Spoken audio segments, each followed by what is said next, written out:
ಆ ಒಂದು hero support ಮಾಡಿಕೊಂಡು ಯಾರನ್ನಾಗಲಿ ಎಂಥ ಹೀರೋನಾಗ್ಬೋದು, ಆ ಹೀರೋಗಳನ್ನ ಸಪೋರ್ಟ್ ಮಾಡಿಕೊಂಡು ನಿಂತ್ಕೋತೀವಿ ಅವ್ರ ಹಿಂದೆ ಅನ್ನೋರು ನಿಜವಾಗ್ಲೂ ನೀವು ಫ್ಯಾನ್ಸ್ ಆದರೆ ಬನ್ನಿ. ನಾನೇ ಸರ್ ಪೋಸ್ಟ್ ಮಾಡಿದ್ದು, ನಾನೇ ಹಿಂಗೆ ಬೈದಿದ್ದು, ಈ ಕಾರಣಕ್ಕೋಸ್ಕರ ನಾನು ಈ ಥರ ಮಾತಾಡಿದೆ, ಈ ಥರ ಬೈದಿದ್ದೀನಿ ಅಂತ ಎದುರಿಗೆ ಬಂದು ನಿಂತ್ಕೋಬೇಕು ಗಂಡಸ್ತರ. ನಾನು ಅದು ಮೆಚ್ತೀನಿ. ನಾನೇ ರಮ್ಯ ರಿಕ್ವೆಸ್ಟ್ ಮಾಡ್ತೀನಿ, ಇಂಥ ಹುಡುಗ ಏನೋ ಗೊತ್ತಿಲ್ಲದೆ ತಪ್ಪು ಮಾಡೋನೆ, ಇಲ್ಲ ಯಾರೇ ಆಗ್ಬೋದು, ಅವ್ರ ಮೇಲೆ ಆ್ಯಕ್ಷನ್ ತೊಗೋಬೇಡಿ ಅಂತ ನಾನು ಹೇಳ್ತೀನಿ. ಬೇಕಾದ್ರೆ ನೀವು ಇದೆಲ್ಲ ಇಲ್ಲದೆ ನಾವು ಇದೇ ಥರ ಮಾಡ್ತೀವಿ ಅನ್ನೋದಾದರೆ ಇದಕ್ಕೆ ಎಲ್ಲಿ ಹೆಂಗೆ ಬುದ್ಧಿ ಕಲಿಸ್ಬೇಕು, ಪಾಠ ಕಲಿಸ್ಬೇಕು, ನಿಮ್ಮ ಥರ ಅಲ್ಲ, ಲೀಗಲಾಗಿ ಕಲಿಸ್ತೀವಿ ನಾವು.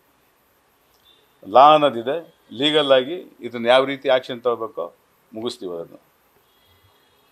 ಈ ಮಟ್ಟಕ್ಕೆ ಬೆಳೆದಿರೋದ್ರಿಂದ ಇಡೀ ಚಿತ್ರರಂಗ ಇವತ್ತು ಯಾವ ಮಟ್ಟಕ್ಕೆ ಸ್ಥಿತಿಗತಿ ಬಂದಿದೆ ಅಂದರೆ, ಸಿನಿಮಾ ಮಾಡೋಕ್ಕೆ ಭಯ ಆಗ್ತಾಯಿದ್ದೀರಿ ಇಲ್ಲಿ. ಇವತ್ತು ಸಿನಿಮಾ ಯಾರಿಗೆ ಮಾಡ್ತಾಯಿದ್ವಿ? ನಮ್ಮ ಕರ್ನಾಟಕದಲ್ಲಿ ನಮ್ಮ ಕನ್ನಡ ಚಿತ್ರ ಬಿಡುಗಡೆಯಾಗಿ ಮಾಡಬೇಕು. ನಮ್ಮ ಕನ್ನಡ ಚಿತ್ರಕ್ಕೆ ಚಿತ್ರರಂಗ ಎಷ್ಟು ಮಟ್ಟಕ್ಕೆ ದೊಡ್ಡದಾಗಿ ಬೆಳೆಸಿದ್ರು. ರಾಜ್ಕುಮಾರ್ ಅವರು, ಅಂಬರೀಷ್ ಅವರು, ವಿಷ್ಣುವರ್ಧನ್ ಅವರು, ಶಂಕರ್ನಾಗ್ ಅವರು, ಕಮ್ಮಿ ಅಲ್ಲ, ಎಷ್ಟೋ ಕನ್ನಡದ ಹೋರಾಟಗಾರರು, ಸಂಘ ಸಂಸ್ಥೆಗಳು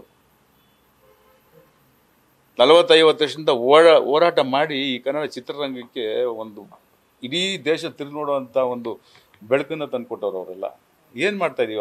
ಅವ್ರು ಕಟ್ಟಿದ ಕನಸನ್ನ ನಾವೇನು ಮಾಡ್ತಾಯಿದ್ದೀವಿ? ಅವ್ರು ಕಟ್ಟಿಕೊಟ್ಟಂಥ ಈ ಒಂದು ಪ್ಲ್ಯಾಟ್ಫಾರ್ಮ್ನ ನಾವೇನು ಯಾವ ಥರ ಯೂಸ್ ಮಾಡ್ಕೊತಾ ಇದ್ದೀವಿ? ಇದನ್ನು ಅರ್ಥ ಮಾಡ್ಕೋಬೇಕು ನಾವು. ಇವತ್ತು ಒಂದು ಚಿತ್ರ, ನಾನೇ ಒಬ್ಬ ನಿರ್ಮಾಪಕನಾಗಿ ಕನ್ನಡ ಚಿತ್ರ ಈಗ ಅಯ್ಯೋ ಹೆಂಗಪ್ಪ ಮಾಡೋದು? ಈಗ ಯಾರಿಗೋಸ್ಕರ ಮಾಡಬೇಕು? ನಾವು ಮುಂಚೆ ಕನ್ನಡಿಗರಿಗೆ, ಕನ್ನಡ ಪ್ರೇಕ್ಷಕರು ಅನ್ನೋದು ಒಂದೇ ಇತ್ತು, ಅವಾಗಲೂ ಇತ್ತು. ಎಲ್ಲ ಆರ್ಟಿಸ್ಟ್ಗಳು, ಯಾಕೆ ಅಂಬರೀಷ್ ಅವ್ರಿಗೆ ಅಭಿಮಾನಿಗಳು ಇರಲಿಲ್ವಾ?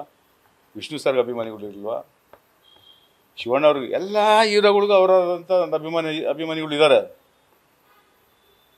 ಎಲ್ಲರ ಚಿತ್ರ ನೋಡೋರು ಅವರು ಅಭಿಮಾನಿಗಳು. ಇವಾಗ ನೀವೆಲ್ಲರೂ ನಾವೆಲ್ಲ ಇದ್ದೀವಿ, ಯಾವುದೋ ಒಬ್ಬ ಹೀರೋ ಅಭಿಮಾನಿಗಳೇ ನಾವು. ಒಳ್ಳೆ ಚಿತ್ರ ಬಂದಾಗ ಎಲ್ಲ ಚಿತ್ರ ನೋಡ್ತೀವಿ ನಾವು.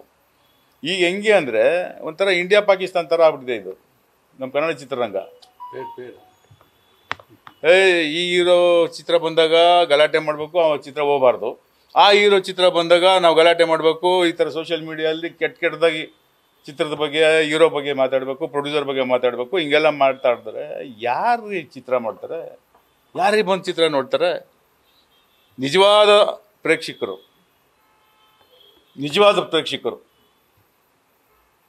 ಇದನ್ನೆಲ್ಲ ನೋಡ್ತಾ ಇದ್ರೆ ಯಾಕಪ್ಪ ಬೇಕು ಅಂತ. ಈಗ ಎಷ್ಟೋ 3-4 ಭಾಷೆ ಚಿತ್ರಗಳು ಬಿಡುಗಡೆ ಆಗ್ತಾಯಿದೆ ಇಲ್ಲಿ. ಆ ಬಿಡುಗಡೆ ಆಗೋ ಭಾಷೆ ಏನಾಗುತ್ತೆ? ಕನ್ನಡದಲ್ಲಿ ಡಬ್ ಮಾಡ್ತಾವ್ರೆ. ನಾವು ಈ ಚಿತ್ರಗಳು ನೋಡ್ಕೊಂಡು ಇರೋಣಪ್ಪ ಅಂತಾರೆ. ಇವತ್ತು ಎಷ್ಟು ಚಿತ್ರ ಬಿಡುಗಡೆ ಆಗ್ತಾಯಿದೆ ಸರ್ ಕನ್ನಡ? 200, 250, 300 ಪಿಕ್ಚರ್ ಎಷ್ಟು ಆಗ್ತಾ ಇದೆಯಲ್ಲ? ಇದು 30ಕ್ಕೆ ಬರಬೇಕಾ?